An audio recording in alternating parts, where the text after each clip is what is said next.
Hello and welcome to ExpoTalks episode 8. My name is Matt, and today with me, my colleague Irina. How are you doing? Hello, I'm good, thank you. Great. And our guest today, Oliver Bailey, the interaction designer at IMEX. So welcome and thank you for joining us today. My pleasure. No, nice to be here. Thank you for asking me. Great. I would like to start and after saying thank you to you, Oliver, I would like to start, and I think it will be a fair statement if I say that IMEX is a kind of trend-setting trade show for our industry. And it's not only because it's a large annual trade show, but it's also because it's a trade show for event planners.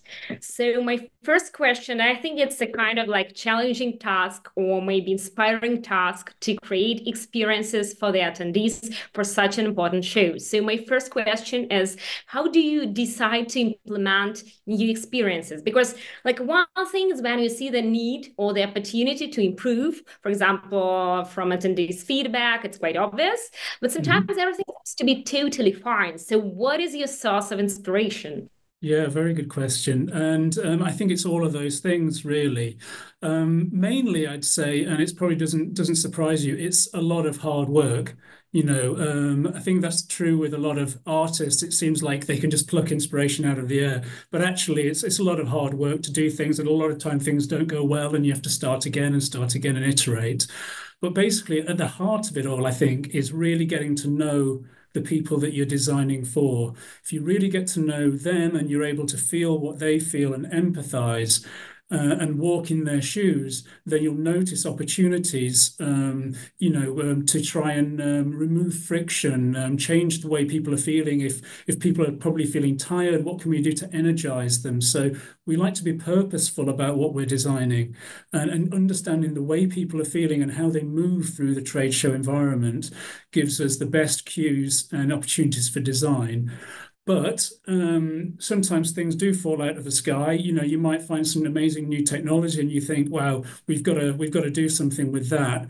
Or a new partner might come along, and you could think, "Well, we could really work with them." Or you could have one thing that you think is kind of cool, and you're not sure what to do with it until another thing comes along, and they just fit together perfectly as well.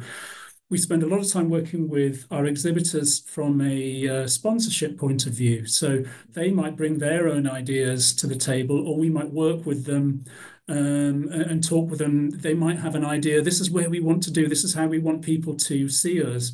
And then we might go away and think about how we might bring those ideas out. So there's lots and lots of different ways to surface new ideas and surface these experiences. There's no one way of doing it. But at the core of it is that empathy, that understanding of the people who you're designing for. I think that's absolutely key. What do you think that is the most underrated aspect of designing new experience that can have a significant impact on the attendees' perspective? Mm. Um, this is probably something we learned a while ago. We did a diary studies exercise. We used a mobile solution for this. Mobile ethnography is the way that they talked it. Basically, it's using uh, mobile technology that we all have in our hands and pockets these days to be able to feed back with video and images and things like that. The sort of thing that a designer would have done in the past with just entering text, right? But now that you can ask people questions and things, and they can feedback with images. And those questions might be just show me something that made you smile today, and you get to sort of get some feedback on the way people are interacting with your event. And what became really clear was the perception of the attendee is that the event is much bigger than the actual show itself. It's maybe even before they get on the plane when they started planning for the event. It includes the hotels that they're staying in, the way that they're moving around the host city. So in the minds of the attendee, the event is much bigger than the event itself. As organizers, we tend to, I think, focus on the thing that's in our immediate sphere of influence, the thing that we're planning day in, day out. Mhm. But from an attendee point of view, there's a whole fringe event around there as well. That all contributes to the experience. And so from there on in, we started planning or thinking about how people are actually arriving at the airport, how people are moving around that, and thinking about that experientially, how they're feeling there. Is there an opportunity to try and even that experience up? Everybody's staying in different hotels, but is there a way that they can all get the same welcome? Things like that. We try and standardize things and make sure that the minimum amount of sort of service and experience meets the minimum standard and things, and stop just thinking about our show as being contained in that small box of the actual Congress Center or Convention Center. Yeah, that's probably one of the biggest learnings I've had in a few years. And I think that's something that's so easy to miss unless you start really doing exercises like diary studies and really engaging with your attendees. And there's opportunities to work with, say, your host city or your host country. They really want to welcome people to their place. Same as your technology providers as well. They want people to have a good experience moving through their technology. So all of these people, if they're involved in these touch points, they're all your partners along the same trajectory to success. So it's really important, I think, to really continually engage with partners and talk together about solutions, about how you can do things along these journeys. And it's something that I've learned is definitely as important as the event itself, really. And what do you do to ensure that that attendees are excited to return to the trade show each year? Because there is some percentage of newcomers. You have like figures. There is certain percentage of the people who come to the show each year, and they still find something. Yes, I understand about the content. Yes, I understand about networking, but sometimes these people already know everybody, but they still attend the IMEX each year. What do you do to attract them? Yeah, it's a really good question. We're really lucky in a way. For people, if you don't know what IMEX is a show for the meetings industry. So a lot of the people who exhibit there are countries from around the world, the big hotel groups, the sort of travel companies that organize congresses, things like that. So it's very dynamic anyway. So there's a lot of exciting things. And because it's a global show like that, it changes every year. So even if you think you know what's happening in Brazil or Paris this year, next year it could completely change because things like that. So we're lucky in that sense, but we don't rest on our laurels there. We know that we have to innovate and change, and we do. A big part of our show is the educational content, and we don't charge for anything like that. So it's completely free for everybody. But we realize we have to provide more than just the exhibition for people and the business side of things, although that's obviously crucially important. But we have to give personal reasons to go there as well, opportunities for personal and professional development. Also, you said a very good, important point there, which is a lot of people know the people already. That's a really great reason to come back. To maintain those relationships, because a lot of big shows like ours is probably the one time of the year or just a couple of times of year where you get all of those people in the same room. So that's the one time where you can really share and propagate those ideas to get a real litmus test of where the industry is at any one moment in time, and then you go away and then that's you for the next year. And then you come back and say, well, what's new on the horizon this for the next year? What's the main trends for this year? And I think people get more out of talking to each other in a way than they do out of sitting in education sessions, because that's where you get a real feel of really what's going on, what people are afraid of, what people are excited about. So it's the people themselves, I think, that keep people coming back. I'd love to take credit for people returning, but I think really they come to see each other. We know that organizing trade shows, it's challenging always, no matter how much experience you have. But I would like to address, I'd like you to address some of the most common mistakes and what lessons you learn, with organizing trade shows. I'll tell you what I'll do. I'm going to flip that question a little bit, and I'll say what I really like to see and what I've learned works well. And I think what I'll say is being brave is really important, and don't be worried if you feel a bit out of your depth or if you're doing something that's new, because quite often just giving something a go, if you're not 100% sure of what's going on, leads to actually some quite exciting things. Like if you think of like a lot of bands and musicians, how their first album that they put out is sometimes the most exciting and best thing they do because they don't really know the rules yet. So they come out with Yeah. something quite original, and then once you get down to album number 3 and 4, they've been exposed to the industry quite a lot, and they do stuff that you've kind of heard before and a bit derivative. Similarly, I really like to see it when organizers, maybe they're just quite small and just starting out, maybe they don't have a big budget, but they really want to do something and they give it a go and they're really brave. And I think that's always really great to see. And attendees and audiences really respond to that. And I really like that DIY ethic as well. I think a mistake can be when you play it too safe.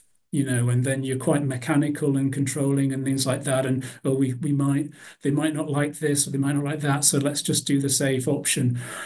Yeah, and it might be okay, and it might be, but it's always going to be a bit vanilla if you do things like that. So it's not quite sure. Similarly, with trying new technologies and having new partners along that side as well, there's always a bit of a leap of faith with trying a new bit of technology or using a new partner for things like that.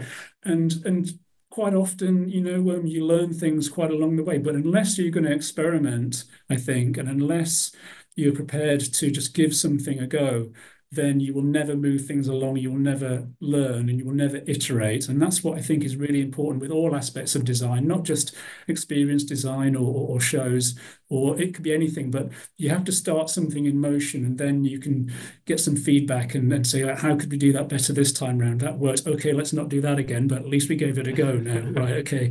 But I think just being brave and don't be afraid to try things because everybody's experimenting and nobody's 100% sure about what they're doing, really. Even if they say they are, they're not. That's the one thing. And it's always the things that you're the least sure about that you end up being like the favorite. So I'll give you an example. So a couple of years ago in Frankfurt, we worked with a local, we have one show in Frankfurt and one show in Las Vegas, actually, if nobody's aware. But in our Frankfurt show, I got to know a local artist who's a graffiti artist, but we couldn't do spray can art inside the show hall because you can't do spray paint.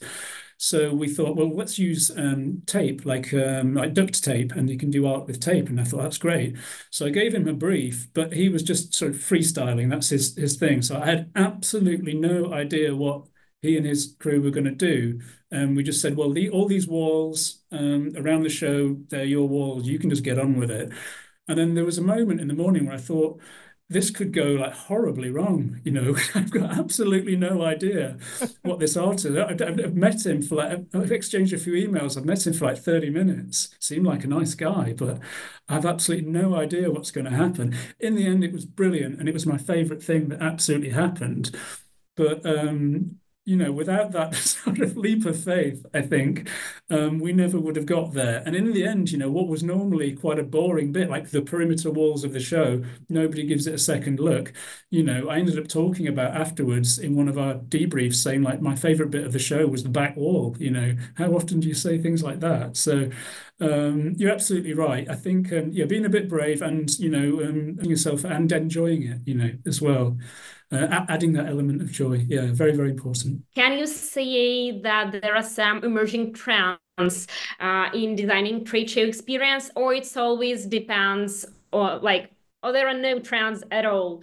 What are the trends that you think that might design or shape the future of trade shows? Well, I think definitely taking the idea of experiences in general and recognizing those and incorporating those into sponsorships. So you think of traditional sponsorships, it might just be a static banner somewhere or a video on a, which is fine if that's what you want to do. But events are essentially experiential mediums. So, you're there in person. And I think since we all had to stay at home for a couple of years during COVID, we appreciate the actual in-person experience a lot more. I was reading a study from a UK-based banking group called Barclays recently, and they published some figures that said in the UK, the public now spends more money on experiences than they do on things, on products. So that shows you where just the general consumer market is going anyway. So why should our events be any different? People want experiences. And we ourselves, I think, are more than ever are seeing sponsors becoming more open to creating those. It takes a lot more thought and a bit more planning, but it's brilliant because once you're there, and if you can get an attendee to engage with things like that, then you get the opportunity to change their perception of your brand in some way that you can't. It's a lot harder to do with traditional advertising, TV, or online, because you're there in person. The attendee essentially becomes part of the story, part of a narrative, in doing things, an active player in something. That's really powerful. The other side of that is we're getting better at being able to measure interactions in the physical world, both quantitatively in terms of how many people are doing with things like heat mapping and touch points, but also qualitatively in terms of measuring people's reactions. We use AI facial analysis sometimes to measure positive sentiment. Cameras would just scan faces. They don't recognize faces. That's very different. It's 100% anonymous. But they would just look at eyes, cheeks, mouths, and things like that, and they would make a judgment on how positive or negative or how engaged a person is. So if you can imagine someone's created an activation that's supposed to be really fun, you could say, well, the success criteria for this activation is that you want an uplift on positive sentiment, and we can measure that. Also with wayfinding solutions now, as you might know, we could say, well, we can now measure some crossover between, let's say, we have X number of people walking past an activation and Y number interacts with that activation. And then, but we can also say, well, how many people then go on to visit the exhibit? So we can see some direct influence there in terms of movement through wayfinding solutions. We use, of course, Expo FP in conjunction with Crowd Connected for the Blue Dot navigation. So it's a very powerful tool to be able to just get ideas of movement, which gives you that crucial measurement, really, that you need in order to be able to judge the success of these experiential activations, because that's the final piece of the puzzle. It's great, it seems like it's going well, but you need to be able to sort of prove it. And then if you add all those things together, it's very, very powerful. It's much more powerful than any other media, I think. And people are starting to realize that. So I think the embracing of the experiential together with the measurements that are around that are the innovations that I see more. I mean, I can talk about AI a little bit. That's permeating all our lives, but that just comes into it. That's just in the background of everything. But I think really a solid appreciation of events as experiential media is the biggest trend that I'm seeing at the moment, and I love it. So Oliver, we're talking about creating memorable experience for the attendees and also for the exhibitors, why not? And I think that is, what this is what every show organizer wants. Okay, maybe not all of them. There might be someone to say, no, not me, I'm different. But the vast majority of the organizer want to look back to their show and say, that was great. And next year, it's going to be even more amazing. We're going to improve it, make it better somehow. So they want to be proud of their shows. So, what is the technology role for, playing part on this, helping these organizers to achieve those Mm. memorable experience, and what tech solutions you think that works really, really well and can help those Mm. organizers? Yeah, I mean, technology underpins everything, I think. And, when you're thinking about experiences, there's a tendency to think like of just the big things like the fireworks and the drone displays and things like that, those big things. But actually, we spend much, much, much more time thinking about how to remove friction and make the paths to success, the things that people need to do, as easy and as simple and as friction free as possible. So the basic thing, like IMEX, it's based around individual meetings that are booked prior to the show. So for the 4 weeks before the show, people can book meetings with one another, so buyers and exhibitors. There were about 60,000 meetings made in advance of our Frankfurt show just gone. It'll probably be more than that with our America show just on the horizon. So we need some very robust technology to be able to do that as simply as possible, be able to find people, find who you want to make an appointment with and book them. as quickly and easily as possible. Then, when you're at the show, these meetings happen in every 30-minute increments, and our shows are huge. So you need to be able to find where you're going very, very easily. So we need a very, very robust wayfinding solution, which is why we've invested in the solution, which is a three-way tie-in between Expo FP, Crowd Connected, and our technology partner, which is Expo Platform. So all of those things have to talk to each other. And then what we found, I mean, we do surveys and things afterwards, and you know, it's a big stress that you're setting people up for if you say you have to go to this meeting and we're giving you no time. That's always been a big area of development for us. And we noticed once we actually cracked that solution, we just didn't get any comments at all about it. Nobody said, like, isn't it great and things like that. It just worked, right? And that's the best compliment that I ever could have hoped for, because it looks familiar. It looks like Google Maps now, but it's indoors.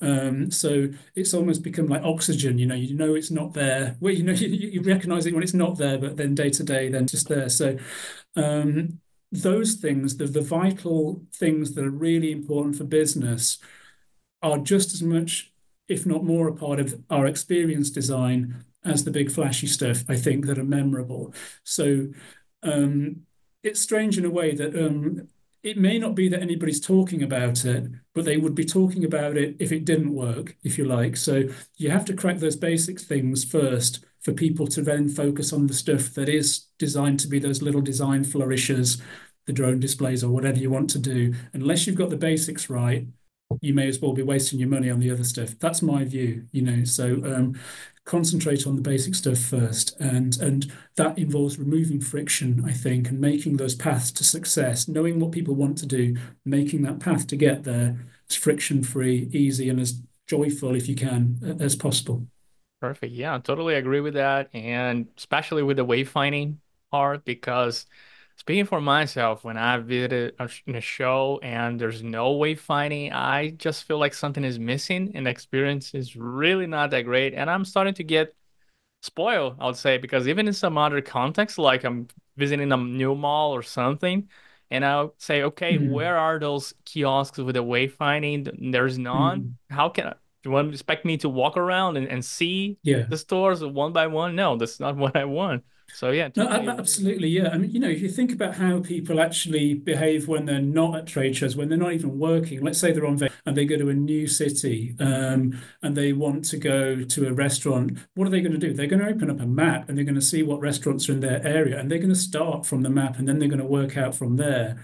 And more people are, doing that. That's how I organize my time when I'm away. Hmm. And then, when you actually get data and feedback of the use of these sort of tools, you realize that a lot of people expect things to work that way. That's their first jumping in point to things like that. So it's an area that we certainly want to develop and accommodate, because it's what people want to do. It's how people behave. You can't fight that. You've got to accommodate it. I would like to return a little bit to the topic of how to measure trade show success. You already mentioned some point how to measure Mm. trade show success in terms of attendee engagement and in terms of attendee satisfaction.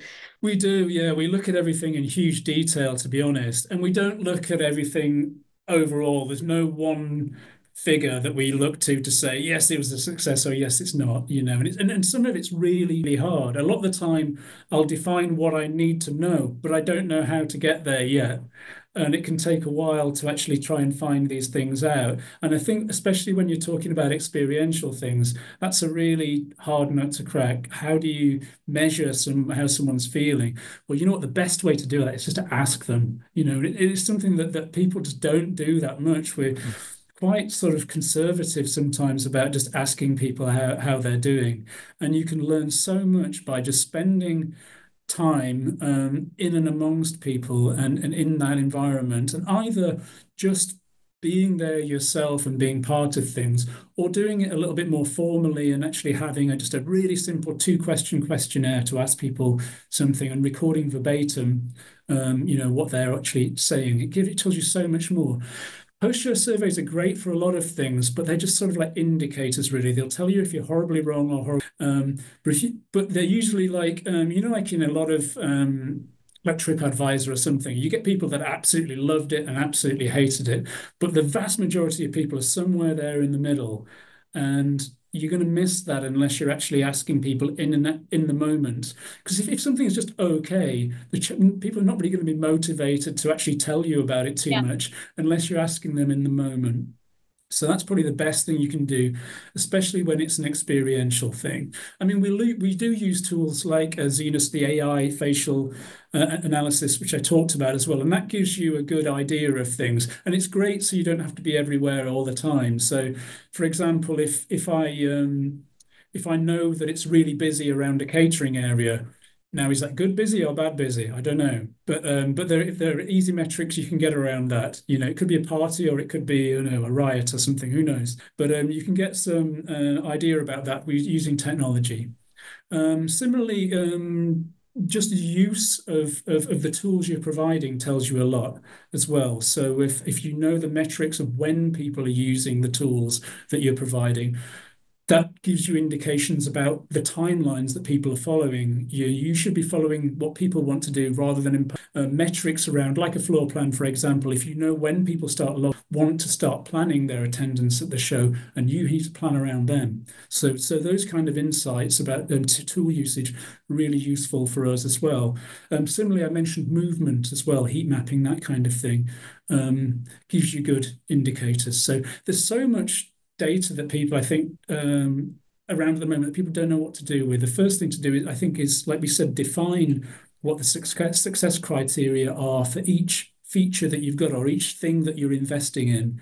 And then you'll know if you're meeting that success criteria or if it needs adjusting. And also, if you're measuring things and observing, sometimes you find out that people are using things for things other than what they've been designed for. And that's the greatest thing to find a designer. That's gold dust, because then there's an opportunity there to start something else. Like sometimes if you go to like a shopping mall or something, and there's a lovely grass verge that the planners have built, and then there's a path cut across it where people just want to walk the nearest distance. Yeah, That kind of yeah. thing is design gold dust. And for things, bending the system, and being observing systems like that and finding those kind of things. Because then you think, wow, we've got an opportunity here to change things. So I think being in and amongst people, recognizing that you're designing for people, recognizing that you yourself are a person, no different from them, getting in and amongst the people and talking to them as much as possible is the best thing you can do. But use the technology as well, and just pay attention to the technology that you've got, the data, and make some time to look at it. It'll save you a lot of time iterating things in the long run, I think. Yeah, sounds like a success formula, but here, so much. Yeah. Well, we got harder. Yeah, thank you so much, Oliver. Oliver, we enjoyed so much, and I think that our listeners and the people who will watch us will enjoy as well. So, for those who watched this webinar, I would like to remind that we have previous episodes available on our YouTube channel and also available on Spotify. So, subscribe. And usually, our webinars have a lot of inspiration, a lot of insights. So, people really enjoy them. And thank you so much, Oliver, for taking part again. Oh, I enjoyed it very much. Thanks indeed, very much indeed for inviting me. And I hope to see you at IMEX America. Yeah. Or my colleagues, I'm not sure about myself, but at least two of my colleagues will visit it. So yeah, for Well, sure. I'll be looking out. All right, thank you. All right. Bye-bye. Thank